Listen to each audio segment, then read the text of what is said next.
I'm Dibble. This is a casual speedrun of Geneforge 1 Mutagen, version 1.01, on casual difficulty.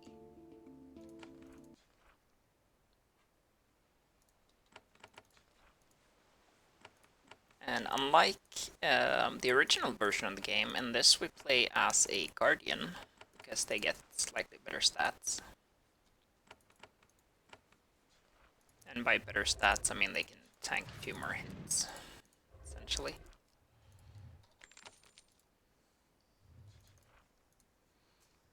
So, in the original game, you don't have to pick up the canister that we opened there to get Firebolt, or the key that was behind it. But we do in this version.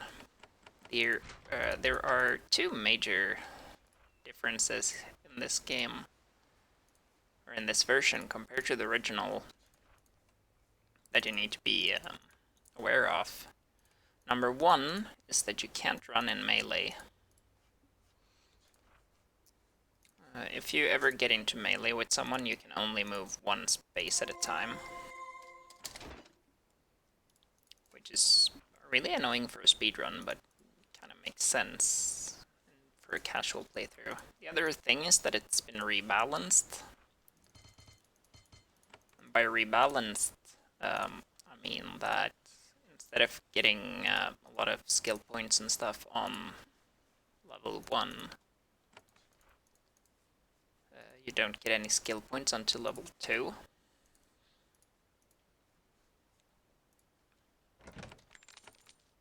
So we're actually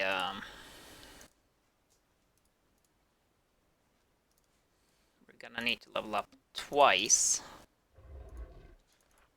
And hopefully I did the math right and everything pans out.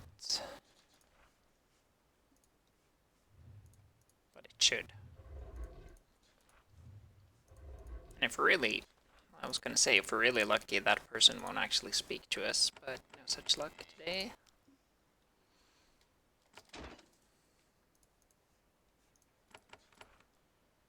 And whenever you see a flashing white box, that's some text box trying to describe things. And what I'm doing here is I'm getting a few different quests and just some small bits of XP.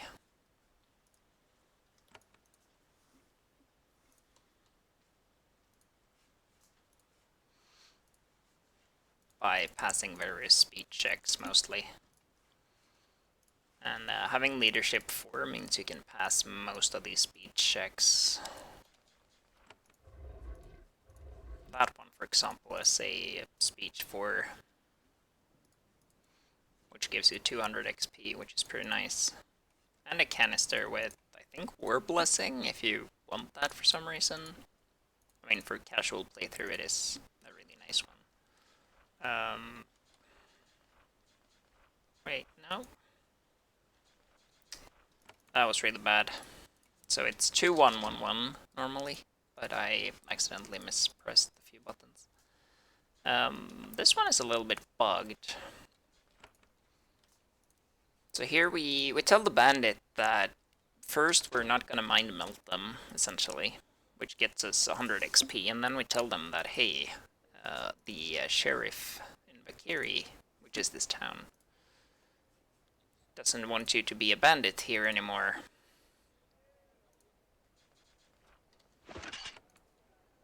And that gets us another 100 XP. But once you've turned in this quest, you can once again tell them that, hey, I'm not gonna mind melt you for another 70 XP.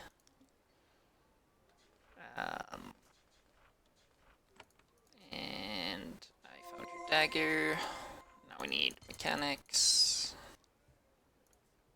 And the reason we need mechanics 5 is there's one area we can't get through without that.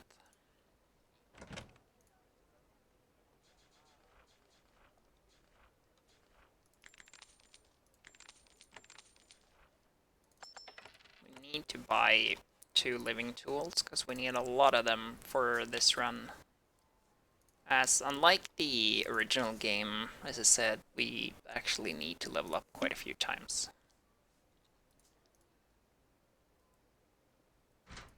And the living tools definitely help with that.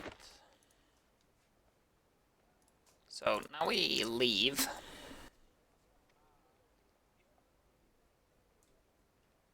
The Kiri, never to be seen again.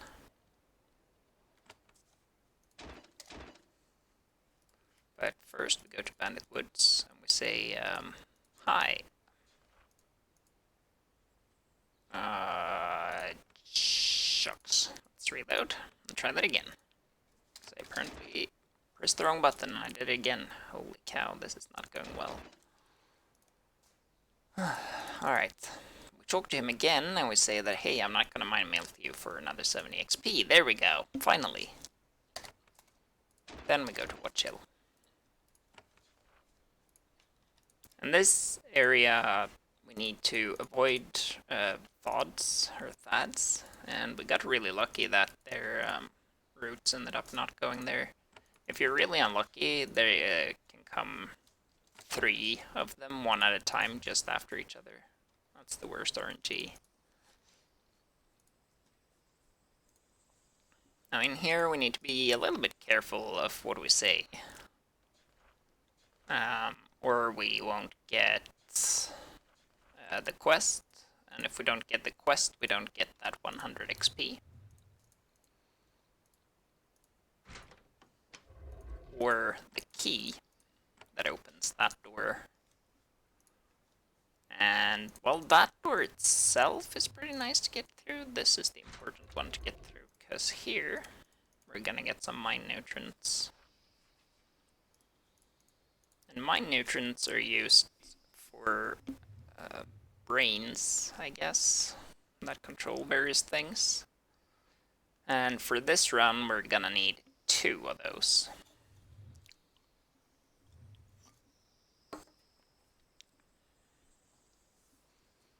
Get one here, and we'll get one in a town later on called Cask.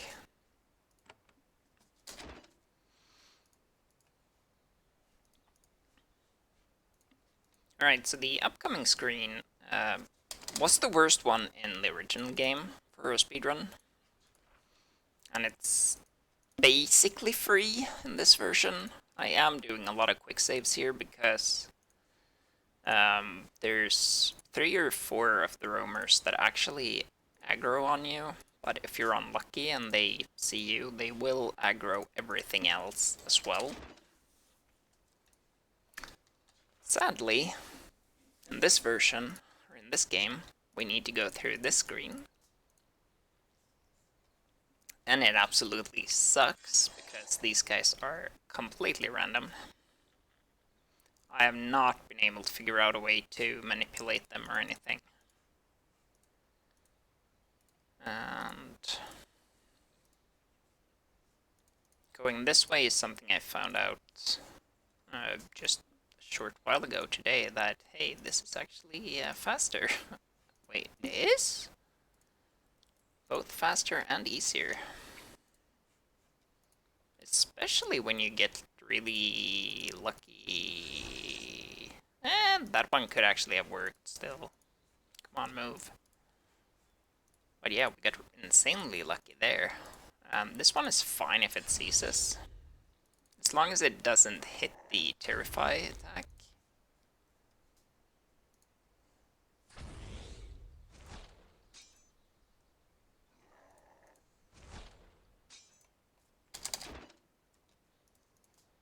And now we're in Pentil, and this is a town of people who will obey our every will. Assuming we prove that we actually are a shaper and that we are willing to control them.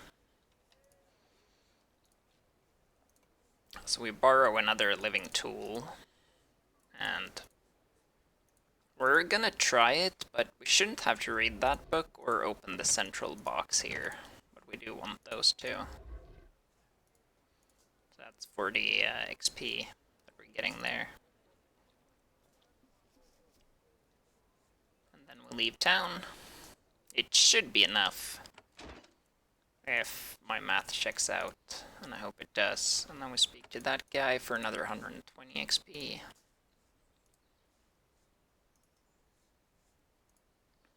Then we hope we don't get seen by one of these guys. It's not the worst if we are.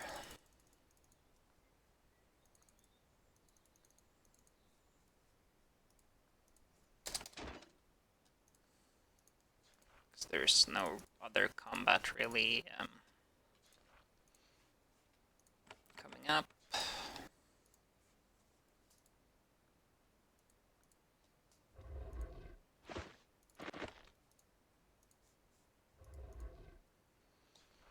This guy, we tell him that he should give us cheaper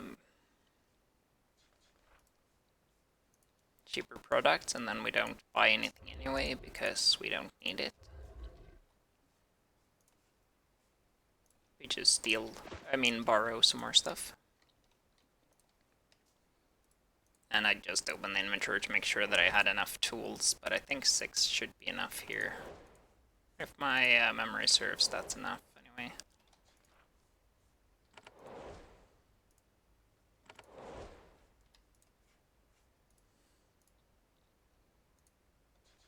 I'll go past that guy, telling them Trajkov sent us. And then we head down here, which is where we needed the, or we'll need the first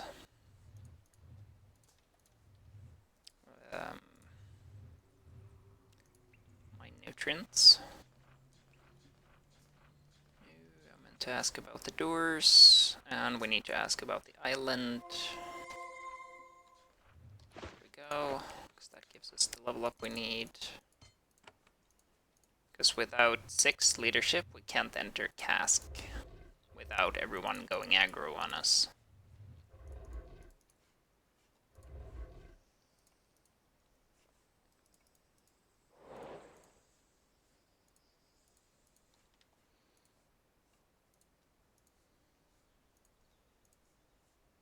We actually had a surprisingly good RNG here, I have to say.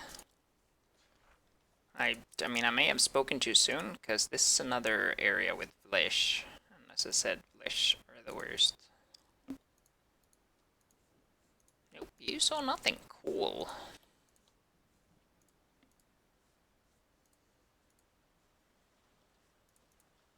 If you could head that way instead, that'd be really nice. Cheers. Yeah, this is going great, actually. Alright, so on this screen, we just want to stand still for a short second, because that will trigger this guy to move. And he tells us that we'll be attacked if we enter, and then we say, but wouldn't you have attacked me then? And he says, yeah, that's true, and lets us enter anyway.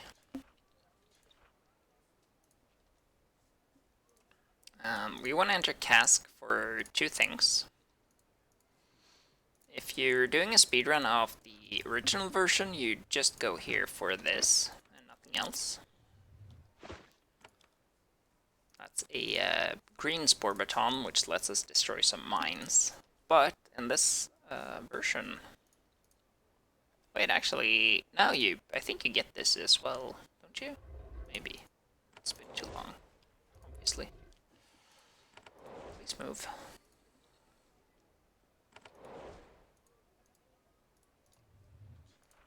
That's a second canister of, or a jar of my nutrients.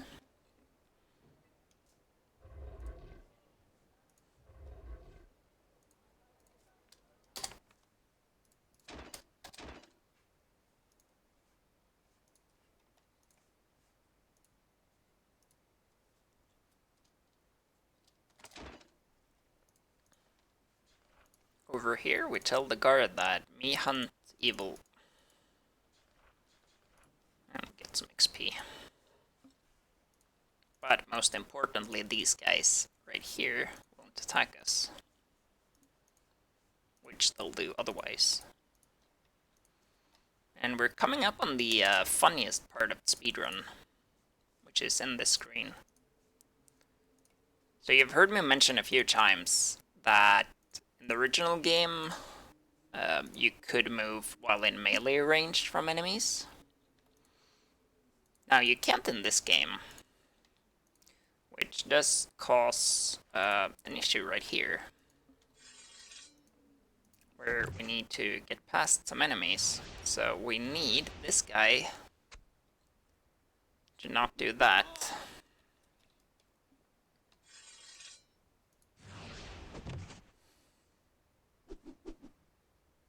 Oh, that is really bad.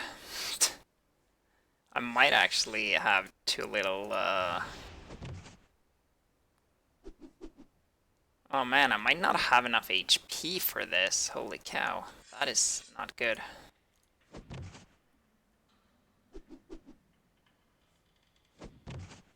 Okay, we made it. And that, in my opinion, is the funniest thing about this game, or about this speedrun. You use the knockback to enter the leave area marker so you can get into this place and no one follows you.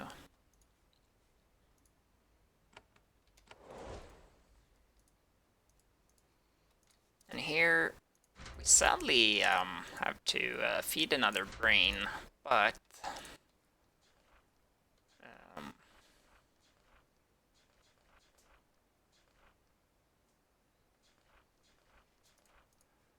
what we do is we cause the mine to start shouting or screaming, which causes all the guards to run up here. But it also means that they will kill it. But hey, at least we're gonna get on a boat and we're gonna escape the island and we're all gonna be happy and nothing bad is ever going to happen, right? Oops, there we go. Only 3 minutes slower than the original version speedrun, so it's not too bad.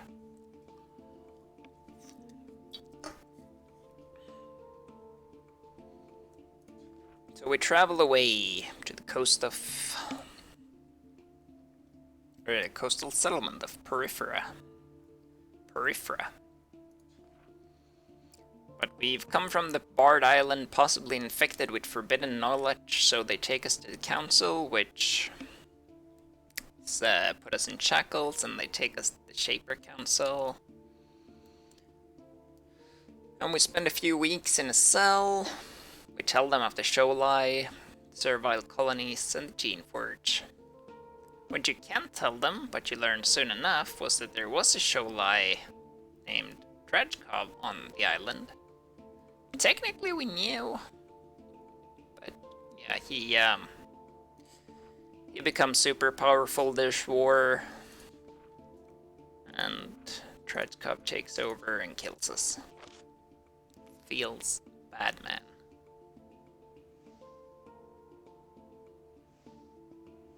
Thank you for watching. Good night.